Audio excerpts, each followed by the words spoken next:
Hello everyone, I'm your host Nathan Poinsette, and today is episode 3 of the BullCast webcast series.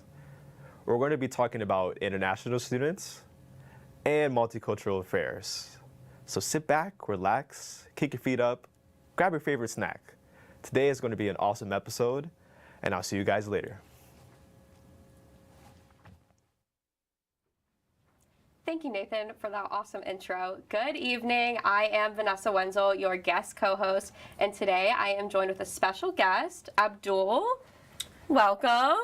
Thank you, Vanessa. Thank you so much for coming on. Thank you for inviting me over. Absolutely. I'm so excited to talk to you. So for all of us who don't know who you are on campus, who are you, and tell us where you're from. Well, again, firstly, thank you for inviting me over and providing me an opportunity to share my experience as an international student at USF St. Petersburg campus.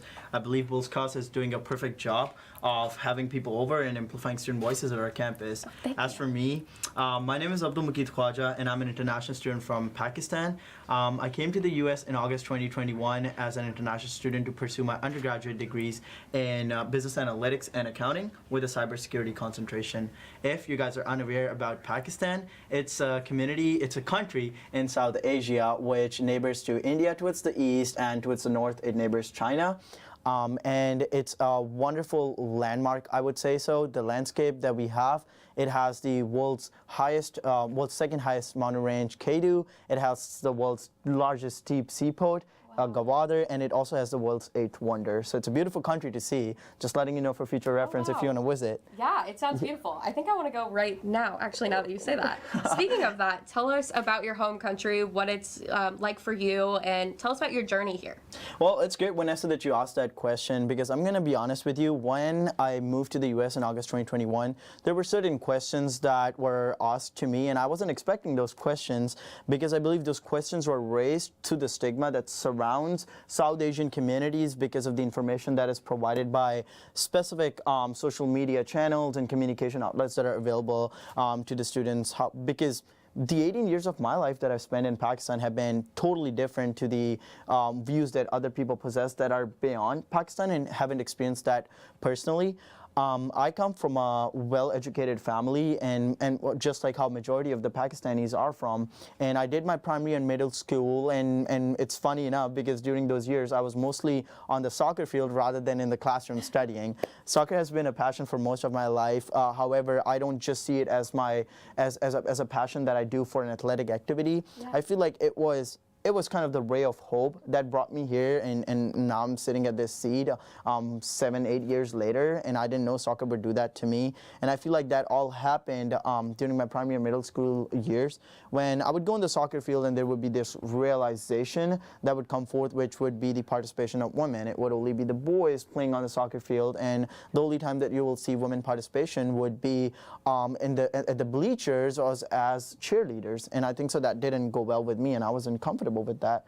Yeah. And that's why I chose for my high school to go for a business field, entrepreneurship. I studied under the Cambridge education system so that I can get a glimpse of what entrepreneurship is, and I can move on forward with my entrepreneurship skills to set up an NGO or a corporation to move forward with helping the people or corporations or women in my communities. And I feel like that's why I'm here in the US, and that brought me to the US to further broaden my studies. That's awesome. Yep. I love that. So what, other than, coming over to the U.S., what really brought you to St. Pete, specifically USF St. Pete? St. Petersburg is a beautiful city. I believe you can never go wrong with St. Petersburg. St. Petersburg is the heart of Florida. First and foremost, the beautiful weather. You can never go wrong with the weather. Even right now, some of my friends in Chicago, which are also international students, they're trapped inside their homes with the snow, and I'm out enjoying going to the beach, going to the pier, and enjoying the weather, the cool breeze outside. I feel like it's a beautiful weather in St. Petersburg, even in terms of, if you talk about economically, which is something that I'm very interested in because of my majors and because of my interests, the things that I'm passionate about. We saw ARK Invest, a leading corporation in the investment field, choosing St. Petersburg as their headquarters. Tesla was choosing St. Petersburg as it was their second choice as their headquarters. So I feel like Tampa Bay area is growing economically, and it's the place you want to be at if you want to become them successful in the economic industry in the future years. So that was brought me to St. Pete, and again, you can't go wrong with the weather. No, you can never go wrong here. It's sunny and 75 basically all of the time. There's nothing better. But you sound like there are a lot of opportunities here, right? So 100%. What are those opportunities that you have for international students too here? I feel like there are multiple opportunities in terms of St. Pete itself, just in terms of the diversity that we have, the amount of people that you see as a tourist resort. St. Pete attracts people from all over the world and all over the nation. You get people as tourists over here and you get to see them, you get to interact with them. So in terms of international students, coming here all alone independently, you don't get that homesickness aspect to it, because you're always able to find somebody who can fit in right with you, who you can find as a family member, even though they won't be, but the communications, the dialogues that you have with them, it's perfect, I feel like. And the second factor I feel like that really attracts you is the sightseeing opportunities that you have in St. Petersburg. You're always too busy and you're always on the move to go out and enjoy, maybe go to the museum, maybe go to the Florida Aquarium, pier. There's so many parks and recreational opportunities that you never feel that you're not at home, you know. And the tightly closed the closely knitted community, I feel like that plays an integral part in making you feel that you're part of this place rather than just a piece of it. Yeah, absolutely. I 100% agree with you. And on top of that, are there any job opportunities or internships for international students given with the area and everything that we have around to us? I feel like definitely there are multiple opportunities that are available to international students, specifically again considering that this Tampa Bay area and St. Pete being an integral part of it is developing at a rapid pace. However, there are certain hurdles that international students face in terms of their visa requirements, and I feel like these are the things that could be regulated and could be provided with ease to international students in the coming years, and that is something that I'm very passionate about, that I'm working with the administration at USF, just because, to go into some specifics, as an international student, you can't just go out and get an internship. Right. You have to file in paperwork with the embassy, you have to file in paperwork with the career department, and I feel like these are the hurdles that prevent employers from hiring international students and international students from getting recruited. However, again, there's nothing to say that it's wrong with St. Pete. It's something that is being faced dynamically in the whole nation, and this is something that could be resolved, and it's something that I look forward to in my future years at USF and in the leadership opportunities that I'll be taking up. Okay. So as this is something that you think that we could resolve, what is something that you think maybe is missing for international students that we could resolve here and have a positive outcome for international students on campus?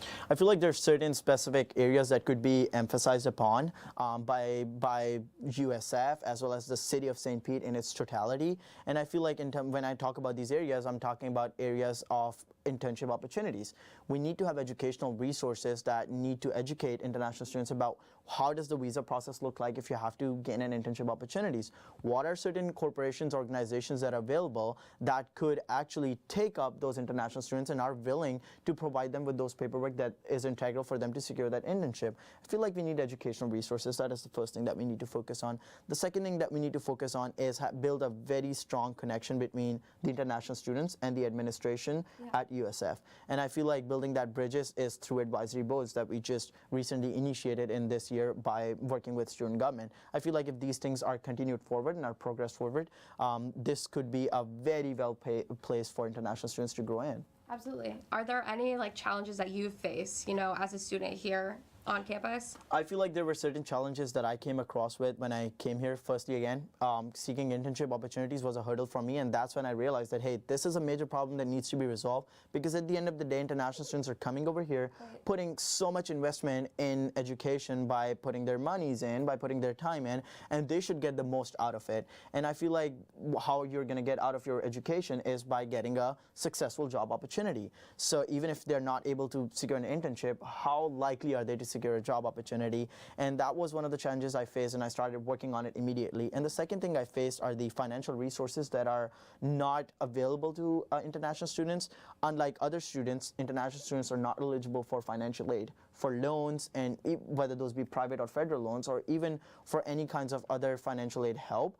The only thing that that is available to help international students financially are scholarships. And I feel like that's a hindering factor to international students, and that could lead to a possible brain drain for United States, because people or international students would move on to other nations, other developing nations such as the European areas or European countries, to attain those financial scholarships and everything. So I feel like it's all a part of the process of educating international students, as well as making this process as easy as possible. Wow. Okay.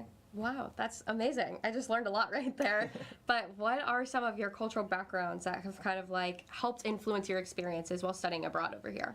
I feel like one of the cultural backgrounds that we have, and which is very famous for South Asian communities, I would say this is not only unique to Pakistan, is being hospitable. We're very hospitable people. If you come to us as tourists, we would be catering towards you. We would be providing you a place to stay. We would be catering for you for food, and all of that would be done at no cost. I feel like being hospitable allowed me to accumulate and assimilate basically into this new environment that I came in, because US has a different culture and a different perspective to hospitality. And I feel like when I was living in the Osprey Residence Halls, which is one of the 3 residence halls USF St. Petersburg provides. Living with them with 3 of my other roommates, when I came in, it was kind of, we were very unfamiliar with each other's practices. Right, so, as anyone would be. Yeah, and we didn't know how it's going to go. But I feel like me bringing in snacks and putting it in the living space and opening it up for everybody else and being like, hey, no, this is for everybody to share. I feel like that inclined them towards bringing their own snacks too and being like, hey, this is for everybody to eat. There's not going to be anything like, hey, this is mine and I brought it, so it's from my money and I'm going to eat it. So I feel like that really helped me make new friendships over here, introduce them to my culture, represent my community and what our communities stand for. And I feel like that helped me. And secondly, just our dynamic of meeting everybody and welcoming them with open hands really helped me coming to a new place and making new friends. And I feel like that's been a success. That's awesome. Do you feel like, meeting all of those new friends have helped you kind of balance all of your academic responsibilities to, like, study with friends, get together with other friends on campus? I feel like yes. Meeting up with new people always allows you to explore more opportunities. And when you get to more opportunities, there's always, how do I balance this off with my 6 classes and my full academic course load, as well as my on-campus job? I serve as the Deputy Financial Officer for Student Government. I've been doing that for 2 years, which takes about 20 to 25 hours of your work week, right? So I feel like it's all about planning it out. As long as you're planning it and as long as you're willing to only take up how you can, only to fill up your plate with stuff that you can do, you'll be fine with it. Also, again, there are so many opportunities available on campus to help you balance your work skills and your life skills, and your professors are always open to extending your assignments. Your job people or supervisors are always open to reducing your workload. So it all matters on how you balance it out. It all matters on how you plan it out. And at the end of the day, you're responsible for taking how much you can, Okay, absolutely. And how do you adapt, your communication, interpersonal skills in order to succeed, in your studies as well with your interactions with others, especially with your professors? Mm-hmm. I feel like the experiences that I've gone through have really trained me to have good communication skills and good interpersonal skills. I'm a person who really values education, but at the end of the day, what I really value more than education is the idea of practicing the education that I learned in classroom and putting it into practical experiences by taking up jobs, internship opportunities, and of course, being here, this is another wonderful opportunity for you to practice your communication skills. Absolutely. Yeah. So I feel like those really help you get going through it and learning your way how to communicate the things that you want, communicating what are you actually understanding from your course content with the professors or towards your supervisor about the course content of your job itself. I feel like that really helps you and that trained me for it. And again, working with student government, you get to explore so many more opportunities such as Day at the Capitol and other leadership opportunities on the campus that help you engage with the 6,000 plus students that we have on this campus. That's awesome. Yep. Yeah. So is there anything that you want to tell the audience or other international students of any opportunities or anything they can take on campus? Mm-hmm. Well, for sure. I think so. The first thing I would say would be for international students. I feel like USF St. Petersburg campus has a lot of international students, but as compared to USF Tampa, we are kind of behind. But of course, we want those international students to come to us because of all the opportunities that await us.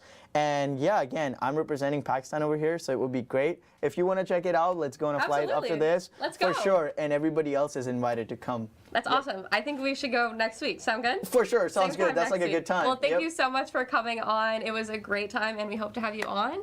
And next up, we're going to have Courtney with another special guest.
Good evening. I'm your host, Courtney Brown, and today I'm here with Hernandez, who's representing the Organization of Multicultural Affairs.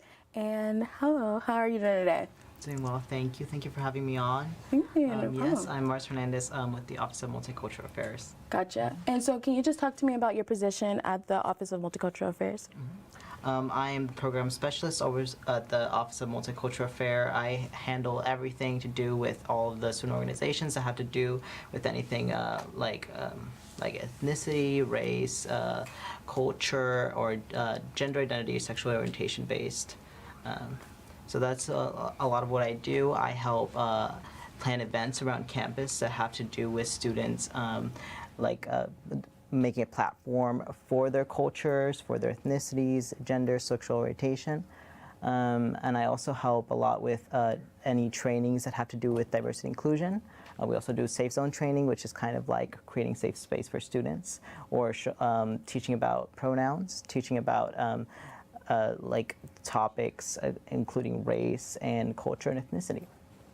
You kind of spoke on it, but what is the purpose of this department? The purpose is mostly to highlight and be an advocate and show our students, our minority students, our students of color, our students that are queer identifying. If they want a platform, they can find it over at the Office of Multicultural Affairs. If they want to start a student organization, they can do that and find a safe space where they can find someone that looks like them or is like them, and they want to base a community based off of that, then we can help them do that. And I know you talked about some of the services, but how do you guys achieve this purpose that you guys have set out? What we do is we offer a lot of programs such as the safe zone training, and we do have annual events that we do every year. We also offer a lot of help, such as resources for student organizations such as Black Student Association, Asian American and Pacific Islander Club, Pride. Those are some of our big main student organizations on campus. Yeah. And if you don't mind, can you speak on some of the services that you guys provide and how does that look for students? The safe zone training would be usually it's someone it would either be me or Paola, who is our executive director. They would be training, so it would be you would come and there would be a speaker, and we would teach you all about pronouns, all about being more considerate and learning the right language, or just ways to be more empathetic and learning about each other. And just to understand, is the organization or the department made up of students, or is it appointed by other outside people? How is the department made up of? The department right now is mostly me. I'm the main faculty there, and above me would be Kiana Henry, who is the Director of Student Life and Engagement. And then we have a programming board, and that is all students, student faculty that we have there. So the program is mostly led by students. Right. And how does the university benefit by having this department?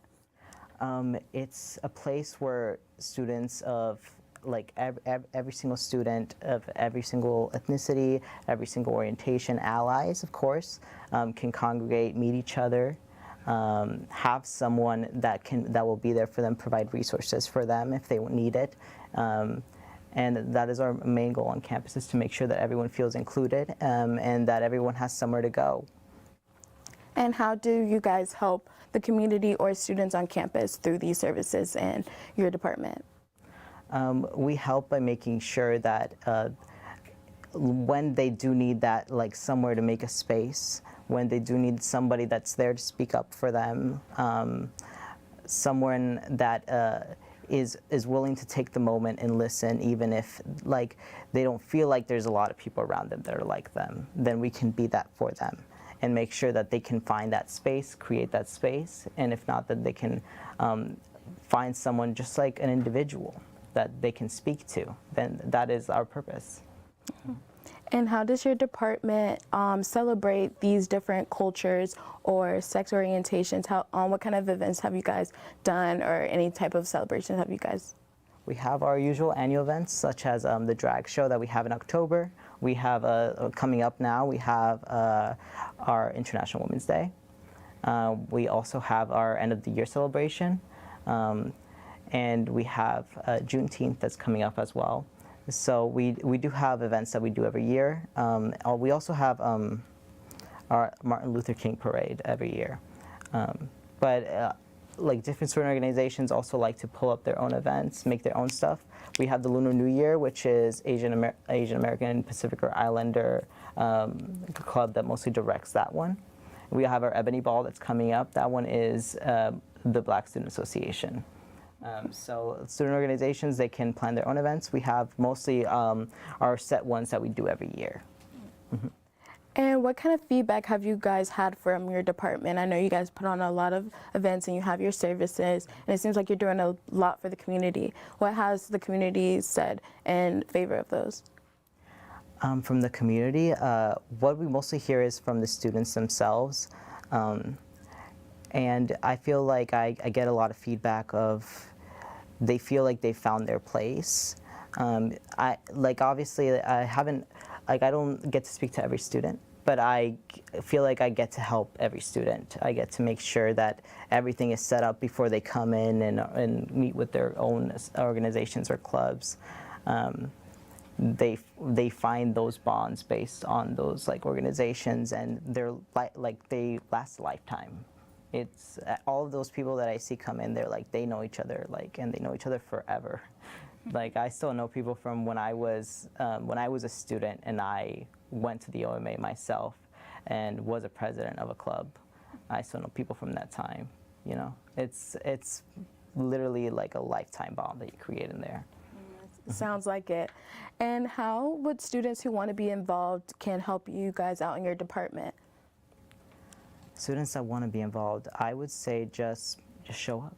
Literally just show up and go inside the office. You can talk to me. You can ask me what's going on. I'll tell you what's going on. What's the next event? When's the next club meeting? I know it all. My hands are in it all. And you can easily find yourself in a new family just showing up. And are there any positions open for people who would want a staff kind of position on the organization? We actually are hiring for 2 student assistants right now. But otherwise, from the student organization's perspective, I'm not sure what members are, because sometimes they do need e-board members. And there's always posters up whenever they do need something. So just keep an eye out and you can probably find something.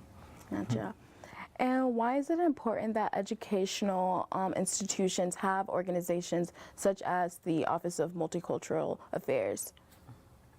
I think it's incredibly important for this kind of department, this kind of office to exist, because when you're a minority and you're going through life, you want to be surrounded by people like you. You want to find your people. And that's what the department is there for. That's what the office is there for, making sure you can find your people and making sure you also learn about other people. You learn about other cultures. And I feel like we've achieved that. And I just, if anything, that all I want is for more people to come in, because I want to spread this good to everyone. Okay. And how have you spread your cultural or identity through the department? Or you just make sure your identity is seen throughout the department? I feel like I'm Latino, so I get to speak to a lot of Latino students. I feel like I get to keep my culture alive when I speak to the other Latino students. In fact, sometimes I feel like my accent's coming back, and I'm it's because I've been speaking to this person for so long, and then we just start, it just, I don't know how it works, because we're not speaking in Spanish, yeah. But it just goes back to how I used to speak when I had a thicker accent. And I try to keep my culture alive by how I interact with other people, by giving that sense of homeliness, of giving that sense of comfort, and letting them know that in my own identity I'm secure, and in that way they feel secure in their own as well by seeing me feel secure. Right. And so how does the department give not only your community, but also others platforms outside of events or outside of any other like services? How does it give the other communities platforms? The student orgs, they also have like their own like general body meetings. So they all come together and they all get to like speak to each other and like obviously plan, but they also get to just speak and like, they like to give each other like PowerPoint presentations and like learn, because that's good. And we tend to like sit in on each other's meetings, learn more, talk more. It invites a lot of conversation. It's really good to see new faces and like in body meetings that I've never seen before. It's great. And just like spreading word and like knowing what the other is doing, we all get to know a little bit more about each other and get to see each other show up. And it's great. But yeah, I feel like there is definitely a lot of, how do you say, it's culture exchange within the office, the department itself. Because like, this is a small campus, so it's all hands-on. You can't do something like completely by yourself ever. We all need to be hands-on. So that's how we exchange our culture with each other and how I exchange my culture with them. Gotcha. And through this department, have you guys have any pushback or any negative, you know, anything kind of hindering progress that you guys have made or trying to at least? Yeah, there is still like a lot of doubt as to whether like something like this is even necessary, but absolutely it is. And like I think the only way we can react to that pushback is just to continue doing what we're doing. You know, we just keep moving on. Just give them the brick wall and just keep moving on, because like what can you do? This is a part of, like I said, this is a family in and of itself in this department. And that can't be easily taken away. It's already a community that's been developed, and it's hard to hurt that. And why do you think there is people that think that there is no need for a department of multicultural affairs or anything to promote diversity in that case? I think it's a bit of misunderstanding. I think a lot of ignorance comes from misunderstanding, not seeing what we do, not seeing what we're able to do. And I think once you do see that, you can see that there is a necessity for it. Gotcha. And is there anything else you would like to add about the department or the Office of Multicultural Affairs? Just check out Bulls Connect. Make sure that you see what we're having, what we're doing. Feel free to come by the office anytime. I'm always there, and I'm always free to have people around. Thank you so much for joining us. Thank you guys, and I'm gonna head it back to the studio. To be or not to be. On March 6th on the BullCast, we're going to be talking about poetry and the literary arts here in St. Petersburg, Florida. So I hope to see you guys there. Go Bulls.